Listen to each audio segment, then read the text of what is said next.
오늘의 말씀입니다. 디모데후서 2장 8절에서 9절까지의 말씀입니다.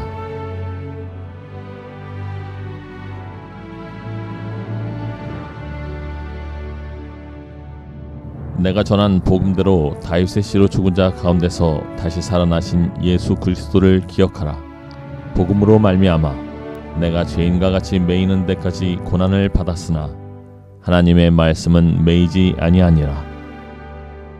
내 인생의 기적 되신 다시 사신 예수 그리스도로 이 시간 예배하기 위하여 함께 모이신 여러분 모두를 주님의 이름으로 환영하고 축복합니다. 오늘도 변함없이 저와 여러분을 향하여 미쁘신 하나님의 은혜를 깊이 경험하시는 귀한 은혜의 시간 되어지길 소원합니다. 오늘 말씀이 담겨져 있는 디모데후서는 바울이 그의 인생의 마지막 순간에 죽음을 앞둔 상황 가운데 그의 영적인 아들 되어진 디모데에게 쓴 편지이기에 그의 유언과도 같은 책입니다. 이제 바울은 평생에 그의 믿음의 선한 싸움을 다 싸운 후에 초대교회의 지도자 자리를 디모데에게 넘겨주기 위하여 마지막 당부를 건네고 있는 것이에요. 그러나 여러분, 이 초대교회의 지도자가 되어진다라고 하는 것은 결코 쉬운 일이 아닙니다. 바울뿐만 아니라 초대교회의 모든 지도자들이 로마 정부로부터 박해를 당하고 있었고 감옥에 갇혔고 심지어 고문과 죽임을 당하던 때였습니다. 외부의 핍박만 해도 이렇게 힘겹고 어려운 일인데 지금 각 지역으로 흩어진 교회들은 저마다 내부적으로는 분열의 아픔과 더불어 이단들의 심각한 공격에 직면하여 있는 것이죠. 이러한 상황 가운데 초대교회의 대부분의 성도들은 가난하고 지쳐 있었습니다. 로마 황제를 섬기지 않는 사람들은 상인 조합인 길드에 동참할 수 없었기 때문에 장사를 더 이상 할 수 없습니다. 그러니까 예수를 믿는다라고 하는 것은 나의 생업을 포기해야 하는 일이 벌어지고 있었던 것이에요. 심지어 그리스도인이라고 하는 그 이름 때문에 공직에도 오르지 못하는 상황들이 벌어지고 있는 현실입니다. 그럼에도 초대교회는 그 모든 핍박 가운데 성장하고 있었고 이제 1세대 목회자들의 뒤를 이어서 신실한 새로운 지도자들이 필요했던 시대였던 것이죠. 바로 이러한 상황 가운데 바울을 이어서 지도자의 자리에 서게 되어진 디모데는 그 믿음과 성품이 참으로 훌륭한 제문이었지만 나이가 어리고 성격이 좀 소심하였던 것으로 보여져요. 오늘 바울은 이러한 디모데에게 희망에 찬 메시지만을 전하지 않습니다. 디모데 목사님, 다 잘 될 거예요. 걱정 말아요, 그대요. 이러한 이야기를 하면 좋은데 반대로 영적인 지도자의 자리에 새롭게 세움받게 되어지는 그 디모데에게 이제 너에게 더 힘든 시련이, 영적인 고난이 닥치게 되어질 것이라고 말하고 있는 것이죠. 오늘 본문의 말씀 2장 1절 말씀에 보면 내 아들아, 그러므로 너는 그리스도 예수 안에 있는 은혜 가운데 강하라 라고 말씀하고 있는 것이죠. 고난이 너의 삶 가운데 닥쳐올 터이니 예수 그리스도의 그 은혜 안에서 네가 단단해져야 된다, 강해져야 한다라고 권면하고 있는 것입니다. 여러분, 오늘 이 말씀 가운데 우리에게 주시는 이 복음 안에서 오늘 내 삶에 닥쳐오는 그 모든 복음을 잘 해석해 내셔야 합니다. 성도 여러분, 우리의 부활의 기쁨은 예수 그리스도의 십자가의 죽음 다음에 우리에게 주어지는 것입니다. 그러므로 성도의 고난은 우리 안에 하나님의 능력을 확인하게 되어지는 그 놀라운 수단이 되어지는 것이죠. 오늘 우리가 영적으로 강하여지기 위하여 우리가 반드시 붙잡아야 하는 것은 바로 예수 그리스도의 부활입니다. 이것을 우리가 짧게 이야기하면 부활신앙이라고 이야기할 수 있는 것이죠. 오늘 말씀을 통하여 부활신앙을 다시 한번 회복하여 영적으로 강하게 거듭나게 되어지는 저와 여러분 되어지길 다시 한번 주님의 이름으로 축복하며 응원합니다. 오늘 바울은 모든 믿음의 백성들을 향하여 고난을 견디라고 말하고 있습니다. 바울 사도 자신도 그의 평생에 성도의 고난을 몸으로 익히고 경험하여 알고 있었던 사람이에요. 9절 말씀 다시 한번 보도록 하시죠. 제가 읽어드립니다. 복음으로 말미암아 내가 죄인과 같이 매이는 데까지 고난을 받았으나 하나님의 말씀은 매이지 아니한다. 여기서 말씀하고 있는 죄인이라고 하는 개념은요, 바울 사도가 다른 말씀에서 이야기하는 영적인 개념의 죄인이 아닙니다. 여기서 말하는 죄인은 실정법을 어기고 사람들을 해친 거리의 폭력배와 살인자들을 의미하고 있는 것이에요. 바울은 지금 예수 그리스도 안에서 그의 복음을 전한 것뿐인데 자신이 그로 인하여 범죄자들과 동일하게 취급을 당하고 감옥에까지 갇히게 되어졌다라고 말하고 있는 것이죠. 바울은 소위 말하는, 오늘 우리의 식으로 이야기하면 금수저라고 이야기할 수 있습니다. 오늘날로 따져 이야기하면 서울대에 수석 입학하게 되어져서 장학금까지 받으며 공부한 사람이에요. 한 사회의 소수의 사람들에게만 허락되어지는 최고의 엘리트 교육을 받은 사람이 바로 바울이었던 것이죠. 게다가 모든 길이 로마로 통하게 되어지는 그 시대에 로마의 시민권까지 가지고 있습니다. 그러니 여러분, 바울은요, 세상 살기에 이보다 더 좋을 수 없는 사람입니다. 그러니 바울의 자의식과 그러한 자존감은 어떠하였겠어요? 그의 자존심과 자존감은 하늘을 찌를 정도였습니다. 그러한 그가 예수 그리스도를 만나고 이제 복음을 전했다라고 하는 이유 때문에 인정을 받게 되어지고 칭찬을 받게 되어졌던 것이 아니라 세상의 흉악범들과 같은 취급을 당하고 감옥에까지 들어가게 되어졌다는 것이죠. 우리가 단순히 세상의 이해를 따라 생각해 보면 이것은 견딜 수 없는 자존감의, 자존심의 상처가 되어지는 일이었을 것입니다. 그러한 의미에서 오늘 바울은요, 과거에 누구나 부러워할 수밖에 없는 그러한 자리에서 오늘 가장 비참한 자의 자리에 처하게 되어진 것입니다. 그러나 바울은요, 그 가장 낮은 자리에서 그의 인생의 가장 빛나는 기쁨을 고백해내고 있는 것이에요. 그 메인받은 자리에서 복음의 능력을 증거해내고 있는 것입니다. 며칠 전 밤에 제가 설거지를 하다가 제가 아끼는 그릇 하나를 깨뜨렸어요. 설거지를 자주 하진 않습니다. 좋은 남편 코스프레 같은 건데. 겉모양이 너무나 이쁜 그릇이에요. 제가 재래시장에서 2,000원을 주고 산 그릇입니다. 근데 깨질 만한 상황이 아니었는데 산산조각이 나버린 거예요. 그때 제가 깨닫게 되어졌습니다. 그릇은 떨어뜨려 봐야 가치를 아는구나. 바울은 영적인 지도자의 자리는요, 박수와 환호만을 기대하는 자리가 되어져서는 안 된다라고 말하는 거예요. 우리가 박수와 환대만을 기대한다면 목사나 장로나 집사나 권사가 되면 안 된다라는 것입니다. 우리에게 허락하신 영적인 리더십의 길은요, 때로는 의도적인 고난을 통하여 우리의 삶의 모든 가치들이 연결어 간다라는 사실을 반드시 기억해내야 하는 것이죠. 여러분, 주님께서 우리에게 보여주시는 그리스도의 인의 길을 다시 한번 소개해 드립니다. 바울 사도가 이야기합니다. 다른 말씀이에요. 빌립보서 2장 말씀으로 가볼게요. 9절부터 11절까지 말씀 봅니다. 잘 따라오십시오. 이러므로 하나님이 그를 지극히 높여 모든 이름 위에 뛰어난 이름을 주사 하늘에 있는 자들과 땅에 있는 자들과 땅 아래에 있는 자들로 모든 무릎을 예수의 이름에 꿇게 하시고 모든 입으로 예수 그리스도를 주라 시인하여 하나님 아버지께 영광을 돌리게 하셨느니라. 아멘. 사랑하는 성도 여러분, 하나님께서 여러분의 이름을 지극히 높여주시고 여러분을 통하여 하나님의 영광만을 드러내시기를 소원하십니까? 그렇다면 여러분 집중하셔야 되는 단어가 있어요. 9절 말씀의 가장 앞에 나오는 그러한 단어입니다. 바로 이러므로라고 하는 단어예요. 이 이러므로라고 하는 단어는요, 인과 접속사입니다. 방송실 정신 차리시고 말씀 잘 따라와 주셔야 됩니다. 이 이러므로라고 하는 단어는요, 주어진 이 모든 뒤에 나오는 말씀의 결과가 앞에 나오는 말씀을 통하여 확인되어지는 거예요. 그러니까 앞에 말씀이 우리의 삶에 주어지지 않으면 이 뒤의 말씀이 우리의 삶에는 허락되어지지 않는다라는 것이죠. 그럼 하나님의 능력과 그 영광이 우리의 삶에 나타나게 되어지는 그 삶의 원인이 무엇인지, 그 조건이 무엇인지 그 앞에 있는 말씀을 살펴보도록 하시죠. 그 앞에 있는 말씀입니다. 빌립보서 2장 5절부터 8절입니다. 너희 안에 이 마음을 품으라. 곧 그리스도 예수의 마음이니 그는 근본 하나님의 본체시나 하나님과 동등됨을 취할 것으로 여기지 아니하시고 오히려 자기를 비워 종의 형체를 가지사 사람들과 같이 되셨고 사람의 모양으로 나타나사 자기를 낮추시고 죽기까지 복종하셨으니 곧 십자가에 죽으심이라.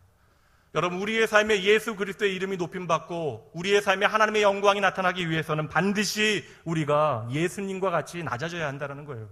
그 주님의 마음이 우리 가운데 있어져야 한다는 것입니다. 바로 이 역설적인 세상이 결코 이해하지 못하는 이 진리를 오늘 본문의 말씀 가운데 바울 사도는 우리에게 설명해 주고 있는 것이죠. 오늘 바울 사도는 그 모든 고난을 참고 있는데 참아낸 이유가 무엇이에요? 오늘 본문의 말씀에 보시면 10절과 12절 말씀에 여러분 성경 보시면 됩니다. 2번이나 참았다라고 말씀하고 있어요. 근데 여러분 여기서 참았다라고 하는 이 동사가 과거의 이야기인데 현재 진행형으로 사용되어지고 있습니다. 그러면 여러분 바울 사도가 문법을 잘못 사용하였거나 아니면 의도적으로 이 모든 일들을 현재 진행형으로 표현하고 있는 것이죠. 이 말은 끊임없이 예고 없이 우리의 삶에 찾아오는 그 모든 고난을 계속해서 참고 있었다라는 거예요. 과거에만 참았다라는 것이 아니라 오늘 이 시간에도 그 고난을 참고 있다라는 것이죠. 한두 번 참는 것은요, 인격적으로 훌륭하면 가능한 일입니다. 그러나 여러분, 계속되어지는 고난을 끊임없이 견디어내는 것은 사람의 힘이나 의지나 노력으로 가능한 일이 아니에요. 계속되어지는 고난은 세상에 더할 수 없이 긍정적인 사람도 부정적인 사람으로 바꾸어 놓는 것입니다. 여러분 아시다시피 바울 사도는 그렇게 성격 좋은 사람이 아니었어요. 자존심만 센 것뿐만 아니라 자기 확신 또한 강한 사람이었습니다. 게다가 성경의 말씀에 보니까 바울 사도는 다혈질이라 욱하는 기질 또한 있었던 것으로 보여져요. 그러한 바울이 어떻게 그렇게 고난을 계속해서 참아내고 또 참아낼 수 있었던 말입니까? 이러한 바울 사도의 영적인 맷집은 과연 어디서부터 비롯되고 있는 것일까요? 바울은 우리에게 말씀하고 있는 것이죠. 바로 부활하신 다시 사신 주님께서 바울 안에 함께 계셨기 때문이래요. 바울의 고백을 함께 살펴봅니다. 11절과 12절 말씀이에요. 여러분 성경 보고 함께 읽도록 하죠. 미쁘다 이 말이여 우리가 주와 함께 죽었으면 또한 함께 살 것이요 참으면 또한 함께 왕노릇 할 것이요 우리가 주를 부인하면 주도 우리를 부인하실 것이라. 여러분 보세요. 3번이나 반복되어지는 표현을 여러분 한번 찾아보시죠. 어떠한 표현이 반복되어지고 있습니까? 함께. 오늘 우리가 우리의 삶에 닥쳐오는 계속되어지는 고난을 참아낼 수 있는, 이겨낼 수 있는, 승리할 수 있는 그 힘이 어디에 있다라고 바울 사도는 이야기하고 있죠? 오늘 우리가 주님과 함께 하고 있기 때문이라고 말씀하고 있는 것입니다. 12절 말씀에 보면요, 참으면 또한 함께 왕노릇 할 것이라 라고 말씀하고 있는데, 이것은 반대로 이야기하여 참지 않으면 내가 너를 버릴 거라 라고 주님께서 우리를 위협하고 계시는 것이 아닙니다. 예수 그리스도를 주로 믿고 이제는 그분을 나의 생명으로 고백하는 모든 성도들은 주님께서 그와 함께 하시니 모든 고난과 어려움을 능히 참아낼 수 있다, 이겨낼 수 있다라고 하는 말씀인 것이죠. 왜 그래요? 이제 우리의 존재가 주님과 함께 하나 되어졌기 때문에 그러한 것이에요. 이제 우리의 운명이 주님과 함께 묶여졌기 때문에 그러한 것입니다. 그래서 바울 사도는 로마서 14장 8절에서 유명한 고백을 하게 되어지죠. 이 고백, 우리의 고백으로 함께 읽어봅니다. 우리가 살아도 주를 위하여 살고 죽어도 주를 위하여 죽나니 그러므로 사나 죽으나 우리가 주의 것이로다. 아멘. 여러분, 더 이상 저녁마다 헤어지기가 싫어서 사랑하기에 결혼을 하게 되어진 남자가, 그 신랑이 결혼식장에서 자신을 향하여 걸어 들어오는 신부를 바라보면서 이제 끝장이다. 내가 사나 죽으나 이 여자만 바라보고 살아야 하는구나. 이제 내가 버는 돈도 사나 죽으나 이 여자와 나누어야 하는구나. 그런 생각하겠어요. 이제 내가 감당하게 되어지는 모든 헌신은요, 그 사랑으로 말미암아 기쁨과 도리어 감격으로 바뀌게 되어지는 것이죠. 이 자리에 있는 여러분들이 그것을 표현으로, 그 얼굴로 증거하지 않는 이유는 그로부터 시간이 많이 지났기 때문에 그런 거예요. 문제는 그때는 진심이었는데 시간이 지나니 사람의 마음이 바뀌게 되어진 것이죠. 오늘 로마서 14장 8절 말씀을 고백하고 있는 바울 사도는 지금 너무나 행복한 거예요. 내가 사는 날 모든 동안 주님께서 나와 함께 하시고, 심지어 내가 죽어도 주님께서 나와 함께 하신다 하시는구나. 그러므로 내가 사나 죽으나 나는 주님의 것이기에 참 다행이다. 이 사실을 확신하는 성도에게는 이 땅에서는 날마다 하나님과 동행하는 경험이 허락되어지는 것이고, 영원한 하나님의 나라에서는 하늘의 상급이 주어지는 것입니다. 12절 하반절 말씀에 보니까 우리가 주님을 부인하면요, 주님도 우리를 부인한다라고 말씀하고 있어요. 이 말씀은 배신자는 이제 끝장이다라고 하는 의미가 아닙니다. 우리는 우리의 삶에 닥쳐오는 고난과 어려움의 시간을 통하여 우리 안에 가라지와 쭉정이를 버리게 되어진다는 것이죠. 이러한 고난을 통하여 진짜 알곡과 같은 성도가 누구인가가 드러나게 되어진다는 것입니다. 그러므로 성도는요, 반드시 고난을 통하여 예수 그리스도를 더욱더 단단히 붙잡게 되어지는 거예요. 왜요? 죽음에서 부활하신 예수 그리스도께서 그와 함께하고 계시기 때문에 그러합니다. 사랑하는 성도 여러분, 하나님께서는 결국 반드시 기필코 하나님의 영광을 여러분의 삶 가운데 나타내실 것입니다. 그러므로 여러분, 우리는 이 땅에서 하나님의 부르심에 합당하게 살아가야 하는 것이에요. 날마다 내 안에 있는 가라지와 축정이를 태워내야 하는 것이죠. 그러니 성도인 우리에게는 심지어 고난조차도 하나님의 부르심의 일부라고 하는 사실을 반드시 기억해야 하는 것입니다. 말씀 보도록 할게요. 베드로전서 2장 말씀으로 가보도록 합니다. 초대교회의 또 다른 지도자였던 베드로는 이렇게 이야기합니다. 부당하게 고난을 받아도 하나님을 생각함으로 슬픔을 참으면 이는 아름다우나 죄가 있어 매를 맞고 참으면 무슨 칭찬이 있으리요. 그러나 선을 행함으로 고난을 받고 참으면 이는 하나님 앞에 아름다우니라. 이를 위하여 너희가 부르심을 받았나니 그리스도도 너희를 위하여 고난을 받으사 너희에게 본을 끼쳐 그 자취를 따라오게 하려 하심이라. 아멘.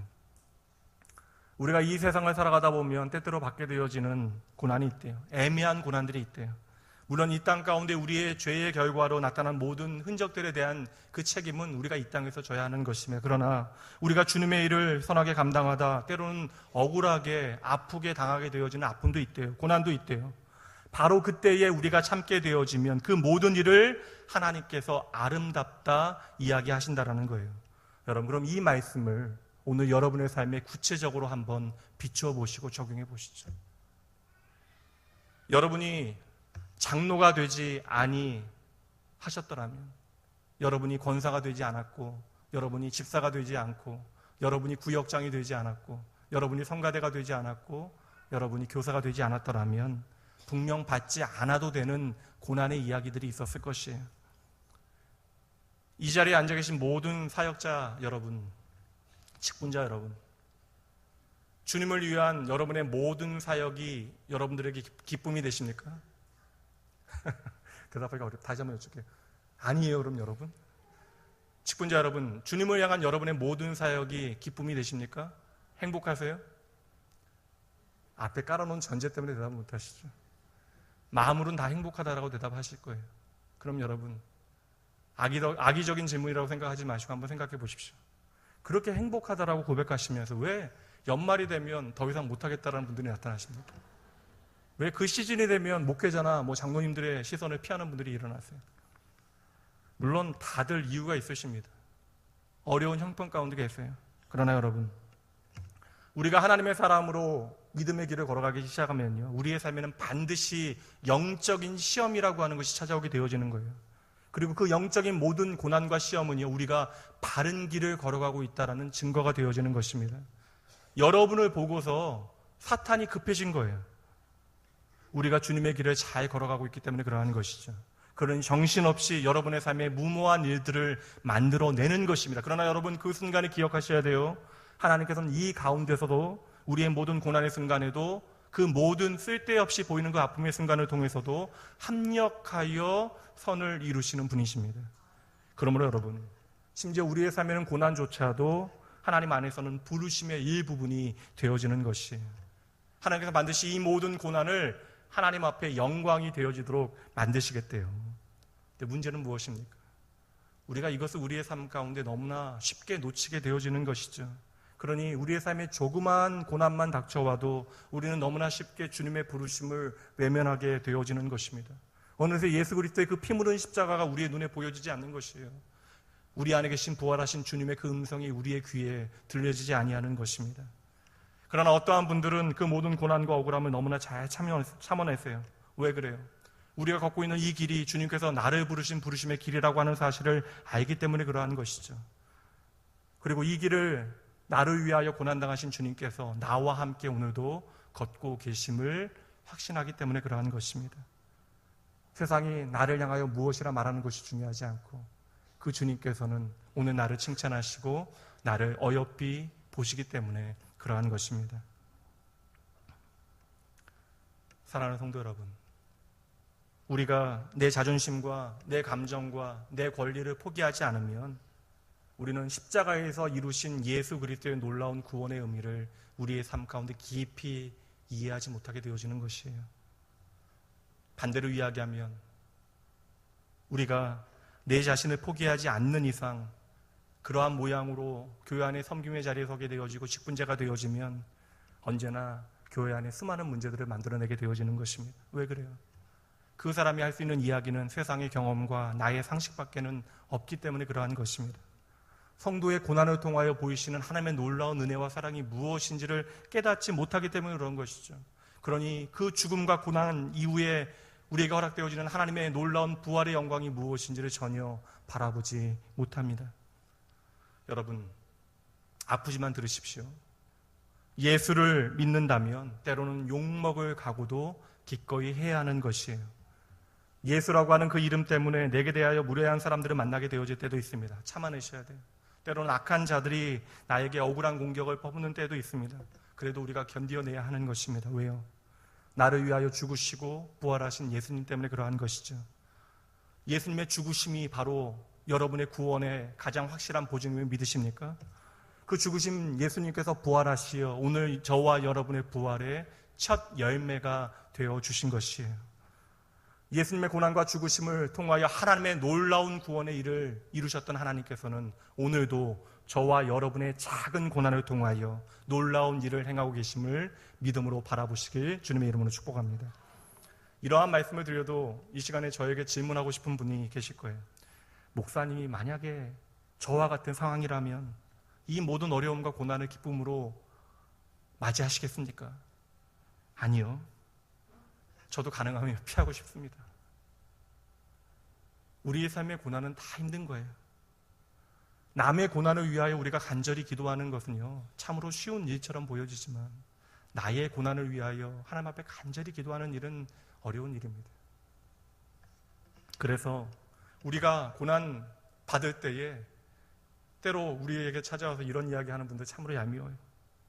하나님께서 다 뜻이 있어서 이 고난을 너희가 허락하신 거야. 이 고난 다 지나가면 분명 정금과 같이 나가게 될 거야. 그럼 우리는 속으로 외치죠. 너나 정금 되어라. 여러분, 고난의 문제가 오늘 나의 실제하는 문제가 되어지면요, 언제나 아파요. 언제나 어렵습니다. 그래서 우리는 연약하여 때로 넘어지기도 하는 것이죠. 그러나 여러분, 결코 잊지 마셔야 합니다. 하나님께서는 반드시 그 고난의 시간에 우리에게 말씀해 주신다라는 것이에요. 언제나 말씀을 통하여 우리에게 고난의 이유를 해석해 주시는 것입니다. 오늘 바울 사도도 너무나 힘들었어요. 때론 살아갈 소망조차 내가 잃어버렸다라고 말합니다.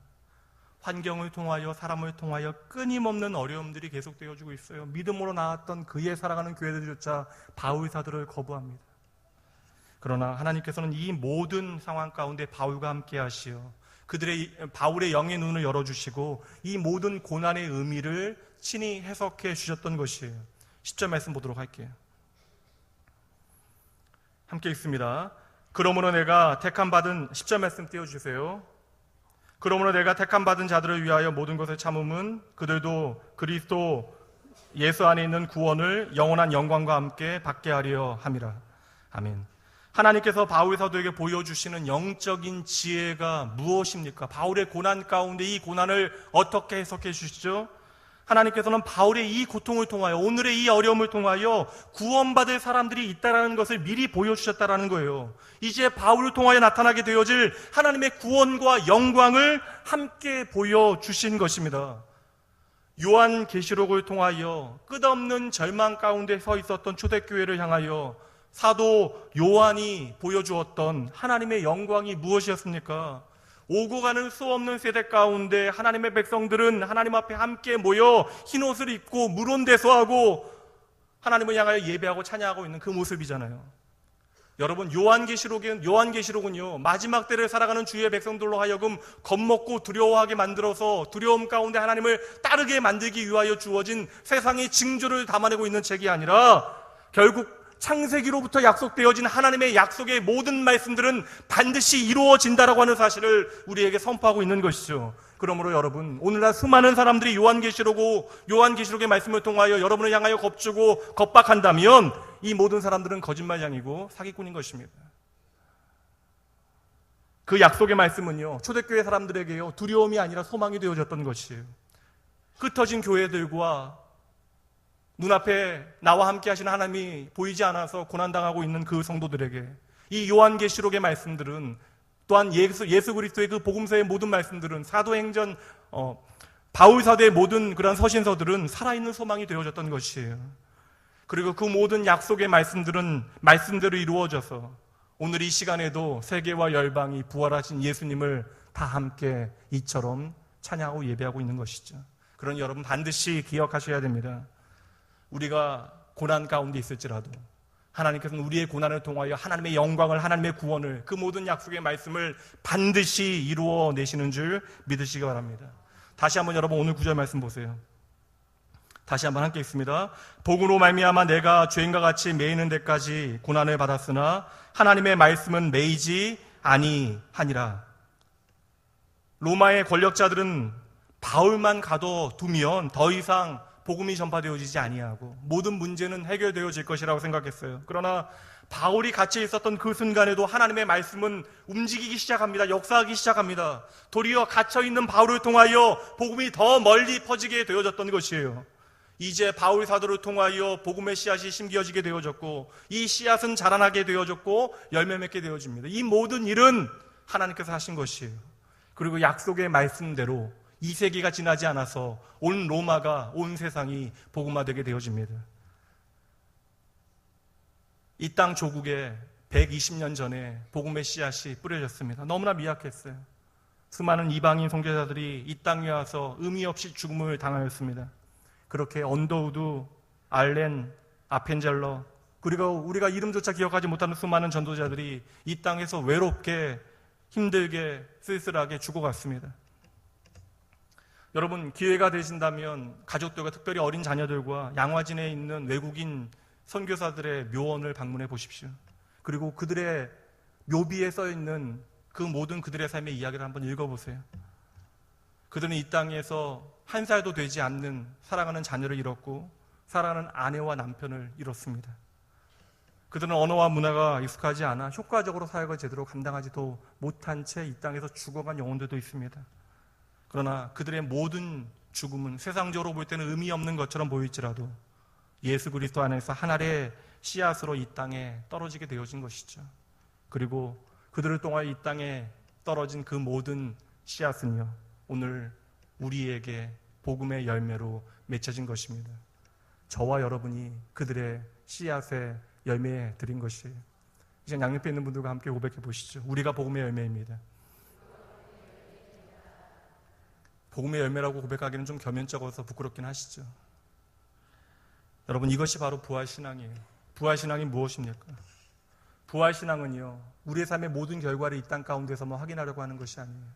부활의 신앙은요, 내가 흘린 땀의 보상을 이 땅에서만 다 받으려고 하는 것이 아닙니다. 부활신앙은요, 우리의 눈을 들어 하나님의 나라에 가득 차게 되어질 그 영적인 상급에 집중하는 것입니다. 그러므로 예수 그리스도의 부활을 믿는 사람은요, 이 땅에서의 보상과 결과만을 위하여 아둥바둥 해서는 안 되는 거예요. 우리가 그러한 삶을 살게 되어지면 하나님의 사람임에도 불구하고 하나님께 영광을 돌리지 못하게 되어지는 것입니다. 사랑하는 낙원의 성도 여러분, 오늘 예수 그리스도의 부활을 확신하십니까? 그렇다면 여러분, 이제 여러분 스스로 답하셔야 돼요. 오늘 예수 그리스도의 부활은 여러분의 삶 가운데 어떻게 역사하고 있습니까? 오늘 우리가 우리의 삶에 닥쳐오는 모든 고난을 이겨낼 수 있는 이유는요, 다시 사신 부활하신 예수님께서 오늘 저와 여러분과 함께 하시고 우리 가운데 친히 일하시고 계시기 때문에 그러한 것이죠.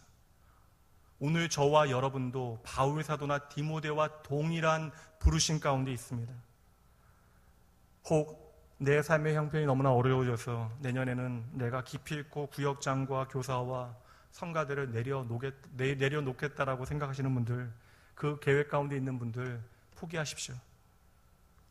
여러분, 나를 통하여 맺기 원하시는 하나님의 그 놀라운 기쁨의 열매를 믿음으로 바라보셔야 돼요.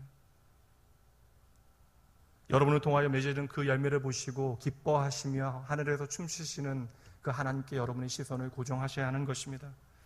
여러분, 그 하나님 보시며 어떻게 여러분에 맡겨진 그 사명 그저 쉽게 버려두시겠습니까? 제 인생에 기억에 남는 선생님도 몇 분이 계세요. 특히 6학년 때요. 여러분 성경학교 때 지독히도 말 안 듣는 저를 안고 기도해 주셨던 주일학교 선생님이요. 안고 기도해 주시기 전에 저 종아리로 20대나 때리셨어요. 그렇게 때리고 왜 우는가 그때는 이해되지 않았지만 그분의 그 마음이, 그 눈물이, 그 장난꾸러기가 오늘 목회자가 되어져서 오늘 이 자리에 서 있을 수 있게 되어진 것입니다. 그분은 모르셨겠죠. 그분은 하나님의 부르심으로 그저 그 순간에 열심히 씨를 뿌리신 것이 저는 확신합니다. 그날에 그 선생님이 계셨기에 그 열매로 오늘 제가 있는 거예요. 이제는 만나뵐 수 없지만 나중에 하나님 나라 가서 그분 만나게 되면 꼭 안아드리면서 참으로 감사했노라 말씀드릴 겁니다. 오늘 이 자리에 있는 여러분들도 마찬가지. 누군가 여러분을 위하여 씨 뿌렸기에 오늘 여러분들이 이 자리에 계신 것입니다. 사랑하는 성도 여러분, 그러므로 여러분 기억하셔야 돼요. 함께 고백해 보시죠. 의미 없는 고난은 없습니다. 다시 한번 고백합니다. 의미 없는 고난은 없습니다. 다시 한번 고백해 보시죠. 의미 없는 고난은 없습니다. 여러분, 우리의 고난을 이기게 만드는 것은요, 우리의 환경이나 우리의 의지가 아니에요. 오늘 우리의 모든 고난을 이기게 만드는 힘은요, 부활하신 예수 그리스도에 대한 믿음이고, 또한 오늘 우리의 삶 가운데 허락하시는 하나님의 나라에 대한 비전과 확신입니다. 하나님께서 오늘 여러분을 사용하시겠대요. 여러분의 모습은 중요한 것이 아닙니다. 하나님께서 여러분들을 부르셨대요. 그렇다면 그 부르심을 확신하시는 것이 마땅한 일입니다. 인간의 의지와 노력으로는 오래 버티기가 힘들어요. 그러나 오늘 우리 안에 부활하신 주님께서 여러분을 끝까지 붙들고 계십니다. 그러므로 오늘 저와 여러분의 능력은요, 바로 부활하신 예수 그리스도가 되시는 것이죠. 그래서 성도의 삶은 언제나 예수 그리스도의 십자가와 그 부활을 심장에 새기고 살아가야 하는 것입니다. 11절 말씀 보세요. 어떠한 하나님이십니까? 미쁘다 이 말이요, 우리가 주와 함께 죽었으면 또한 함께 살 것이요. 이 말씀은 네가 먼저 죽으라고 하는 말씀이 아니에요. 여러분, 우리는 안 죽어요. 주님께서 미리 죽으셨습니다. 주님께서 우리를 살리시기 위하여 죽으신 것이에요. 우리가 이 사실을 믿지 않으니까요, 주님 앞에서 항상 기절한 척만 하는 것이죠. 이 말씀을 통해 기억하셔야 됩니다. 심지어 죽음조차도 하나님과 나를 끊어놓을 수 없다는 사실을 확신하셔야 돼요. 이렇게 부활하신 주님께서 나와 함께 하시기에 그 부활하신 주님과 함께 딱 붙어가는 것이 바로 부활신앙인 것이죠. 13절 말씀을 보시면 우리는 신실하지 않아도 주님은 우리에게 신실하시대요. 그러니 여러분, 우리만 바라보지 말고 그 주님 바라보셔야 하는 것이에요. 내 열심만으로 살아가다 보면요, 우리는 언젠가 지치게 되어지고 그로 인하여 도망가게 될 거예요. 도망가면서도 우리는 원망할 것입니다. 잘 들으세요. 우리는 사람을 신뢰하지 않습니다. 잘 들으십시오. 더 강하게 말합니다. 저는 여러분을 신뢰하지 않습니다. 여러분 안에 계신 예수 그리스도의 그 열심을 신뢰하는 것이죠. 우리는 미쁘지 않아도 우리 안에 계신 주님은 미쁘시대요. 오늘 부활하신 주님께서는 반드시 그러므로 여러분을 끝까지 붙잡으시고 여러분의 삶을 하나님의 영광 가운데 인도해 내실 것입니다. 그러므로 여러분, 가장 중요한 핵심으로 가봅니다. 오늘 그러므로 우리가 해야 할 일은 8절 말씀에 있어요. 함께 읽어봅니다. 내가 전한 복음대로 다윗의 씨로 죽은 자 가운데서 다시 살아나신 예수 그리스도를 기억하라. 구약의 말씀에서 이 기억하라라고 하는 단어는 회개하라라고 하는 말씀과 동일한 말씀으로 사용됩니다. 우리의 삶을 돌이키라는 거예요. 죽으시고 부활하신 예수 그리스도 앞에서 우리의 삶을 돌아보라라는 것입니다. 우리가 할 일은요, 날마다 부활의 주님을 기억하는 거예요. 그분 붙잡고요, 나의 삶을 돌아보는 것입니다. 여기에 중요한 표현이 있어요. 여러분 8절 말씀 보시죠. 중요한 표현이 있습니다. 8절 처음, 저 같으면 줄쳐놓을 것 같아요. 내가 전한 복음대로. 내가 전한 복음대로. 중요한 표현은 내가 전한 복음대로. 영어 성경에는요, This is my gospel이라고 되어 있습니다. 풀어보면 이것이 나의 복음이다라고 하는 말입니다. 바울 사도는 오늘 말씀 이외에도 많은 곳에서 나의 복음이라고 하는 단어를 사용합니다. 교만하죠? 어떻게 바울의 복음입니까? 이 모든 복음은 예수님의 복음이잖아요. 그럼에도 이 예수님의 피 묻은 복음을 나의 복음이라고 이야기하는 까닭이 무엇이에요? This is my gospel. 왜 그래요? 내 안에 부활하신 주님께서 나와 함께 하시기 때문에 그러한 것이죠. 예수 그리스도의 그 피 묻은 복음이 오늘 나의 심장 가운데 새겨 있기 때문에 바울은 나의 복음이라고 고백하고 있는 것입니다. 여러분, 오늘 여러분의 삶의 자리에서 내가 같은 예수를 믿고 있음에도 불구하고 예수 그리스도의 그 피 묻은 복음의 능력이 내 삶에 실제하는 능력이 되어지지 못하는 이유가 무엇입니까? 오늘 바울 사도가 나의 복음이라고 담대히 고백할 수 있는 내 삶을 바꾸어 놓은 그 복음의 능력을 우리가 확신하지 못하기 때문에 그러한 것이죠. 내 삶을 180도 바꾸어 놓은 그 복음을 오늘 우리가 확신하지 못하고 소유하지 못하고 있기 때문에 그러한 것입니다. 바울은 내가 체험한 예수의 복음을 가지고 살아갔대요. 그러니 그토록 담대히 주의 복음을 전할 수밖에 없었던 것이죠. 성도 여러분, 이 예수 그리스도의 복음만이 나를 살리는 하나님의 능력 되어짐을 믿으십니까? 그러나 예수 그리스도의 복음만이 나를 살리는 하나님의 능력이라고 우리가 큰 소리로 고백하면서도 여전히 나를 살리는 능력은 내 명예의 집과 나의 경제력과 내 가정과 내 남편과 아내와 자녀에게 있다라고 믿고 살아가시는 것은 아니신지요? 그러다 보니까 나를 위하여 죽으시고 부활하신 주님께 우리가 올인하지 못하는 것이죠. 예수 그리스도의 복음이 내 복음이라고 말할 수 있는 확신이 그러므로 우리에게 턱없이 부족한 것입니다.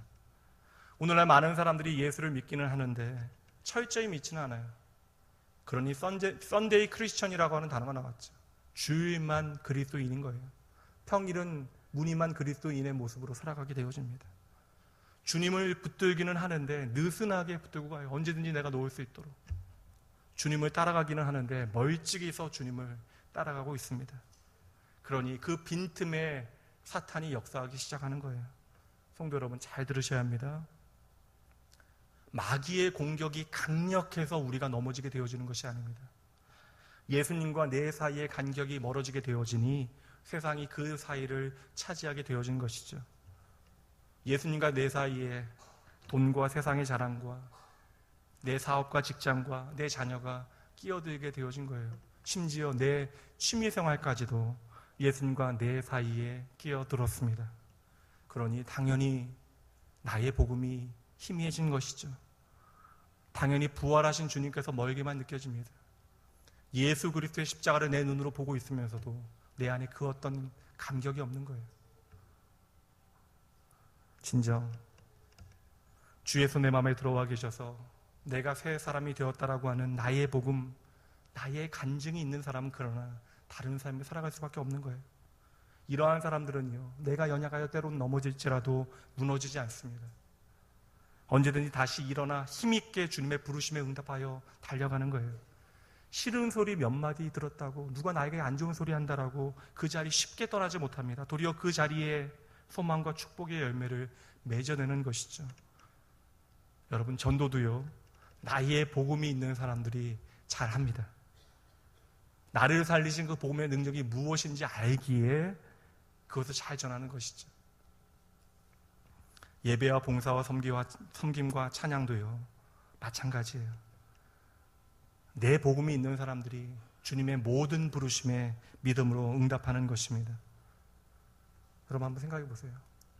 저 사람이라고 하는 표현과 내 사람이라고 하는 그 표현은요, 어감이 다르잖아요.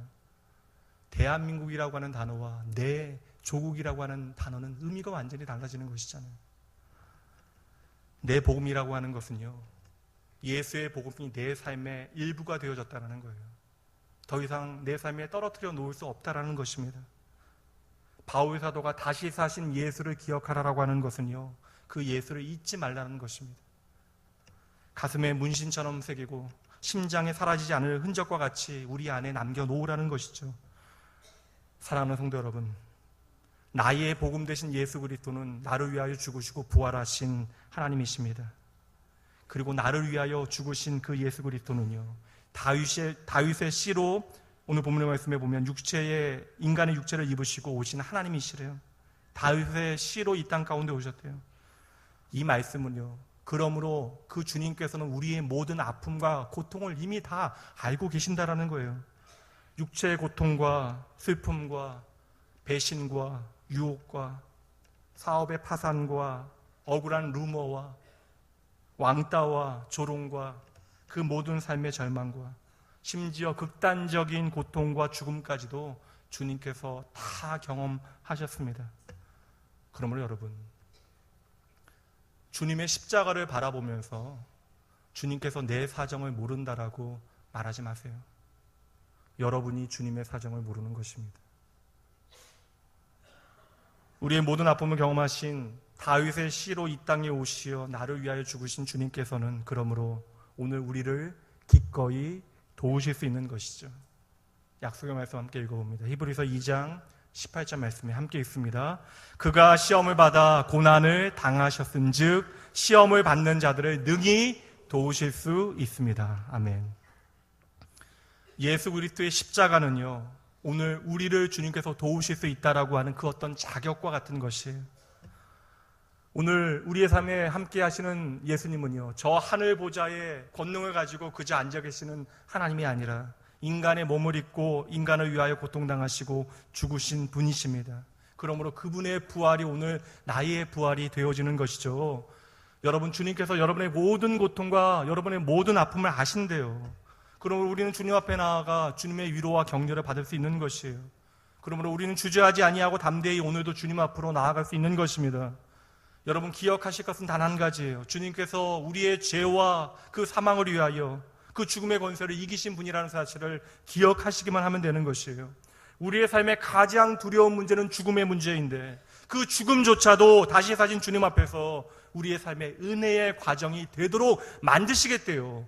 그 죽음조차도 하나님 앞에 영원히 거하게 되는 하나님의 축복의 과정이 되어질 수 있도록 우리의 삶에 역사하시겠대요. 여러분, 이처럼 우리의 삶의 죽음까지도 이겨내신 승리하신 주님과 함께 한다면 우리의 삶의 어떠한 문제도 해결되어질 수 있다는 사실을 믿으셔야 합니다. 그리고 그 예수 그리스도 바라보시고 담대히 나아가시면 되는 것이에요. 날마다 나를 위하여 죽으시고 부활하신 그 주님 기억하시면 되는 것입니다. 그 예수 그리스도의 복음을 나의 복음으로 고백하고 살아가시면 되는 것이에요. 오늘 내가 처해 있는 상황이 막 꼭 낭떠러지 앞에 서 있는 것 같고 낭떠러지에 매달려 있는 것처럼 여겨지는 상황일 수도 있습니다. 그러나 여러분, 우리의 모든 문제는요, 그 문제가 너무나 커서 우리에게 닥쳐온 것이 아니에요. 어느새 우리가요, 나를 위하여 죽으시고 부활하신 그 주님을 놓쳤기 때문에 우리의 삶에 크게 다가온 것입니다. 오늘 여러분의 삶에 여러분을 힘들게 하는 여러분의 삶의 모든 문제들을 하나하나 한번 헤아려 보세요.